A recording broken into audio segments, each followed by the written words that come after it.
ഉരുണ്ടൈക്കുഴമ്പ് എന്ന് കേട്ടിട്ടുണ്ടോ? ഇത് ഒരു തമിഴ്നാടു സ്പെഷ്യൽ ഒഴിച്ചുകൂട്ടാനും തൊട്ടുകൂട്ടാനും പറ്റിയ ഒരു കിടിലൻ റെസിപ്പിയാണ്.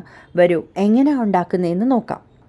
ഇതിനായിട്ട് കടലപ്പരിപ്പ് നന്നായിട്ട് കഴുകി 3-4 മണിക്കൂർ വെള്ളത്തിൽ സോക്ക് ചെയ്ത് വെച്ചിട്ടുണ്ട്.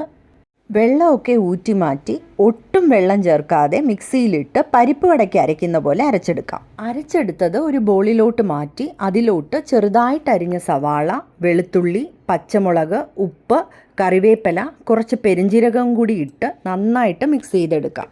ഇത് ചെറിയ ഉരുണ്ടകളാക്കി മാറ്റി വയ്ക്കാം. അടുപ്പത്ത് കടായി വെച്ച് എണ്ണ ഒഴിച്ചു കൊടുക്കാം. എണ്ണ ചൂടായി വരുമ്പോൾ ഈ ഉരുണ്ടകൾ ഓരോന്നായിട്ടിട്ട് നമുക്ക് ഫ്രൈ ചെയ്തെടുക്കാം. നല്ലപോലെ ഫ്രൈ ചെയ്ത് ഒരു ഗോൾഡൻ ബ്രൗൺ കളർ ആവുമ്പോൾ എണ്ണയിൽ നിന്ന് എടുത്ത് മാറ്റി വയ്ക്കാം. ഗ്രേവി തയ്യാറാക്കാനായിട്ട് മിക്സിയിലോട്ട് തേങ്ങ തിരിങ്ങിയതിട്ട് കൊടുക്കാം. ഒരു ചെറിയ കഷ്ണം ഉള്ളിയും കുറച്ച് വെള്ളവും കൂടെ ചേർത്ത് നല്ലപോലെ അരച്ചെടുത്ത് മാറ്റി വയ്ക്കാം. പാൻ അടുപ്പത്ത് വെച്ച് എണ്ണ ഒഴിച്ചു കൊടുക്കാം. ഇതിലോട്ട് കടുക്, ഉലുവ, സവാള അരിഞ്ഞത്, വെളുത്തുള്ളി അല്ലിയും കൂടി ഇട്ട് സവാള ലൈറ്റ് ബ്രൗൺ കളർ ആവുന്നവരെ വഴറ്റാം. കറിവേപ്പിലയും തക്കാളി അരിഞ്ഞതും കൂടി ചേർത്ത് ഒന്ന് വഴറ്റി ഇതിലോട്ട് മഞ്ഞൾപ്പൊടി, മുളക് പൊടി, മല്ലിപ്പൊടിയും കൂടി ഇട്ട് പൊടിയുടെയൊക്കെ പച്ച മണം മാറുന്നവരെ വഴറ്റിയെടുക്കാം. ആവശ്യത്തിന് ഉപ്പ് ചേർത്ത് കുറച്ച് പുളിവെള്ളവും കൂടി ഒഴിച്ചു കൊടുക്കാം. ഗ്രേവിക്ക് ആവശ്യമുള്ള വെള്ളവും കൂടി ഒഴിച്ച് നല്ലപോലെ ഒന്ന് ഇളക്കി കൊടുക്കാം.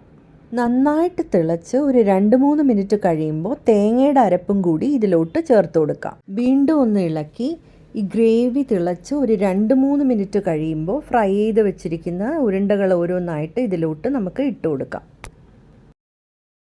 കറിവേപ്പിലയും കൂടി ചേർത്ത് 1-2 മിനിറ്റ് കഴിയുമ്പോൾ സ്റ്റവ് ഓഫ് ചെയ്യാം. ഉരുണ്ടൈക്കുഴമ്പ് റെഡി ആയിട്ടുണ്ട്. ചോറിലോട്ട് ഈ ഗ്രേവി ഒഴിച്ച് ഈ ഉരുണ്ട തൊട്ടുകൂട്ടിയാണ് നമ്മളിത് കഴിക്കാറ്.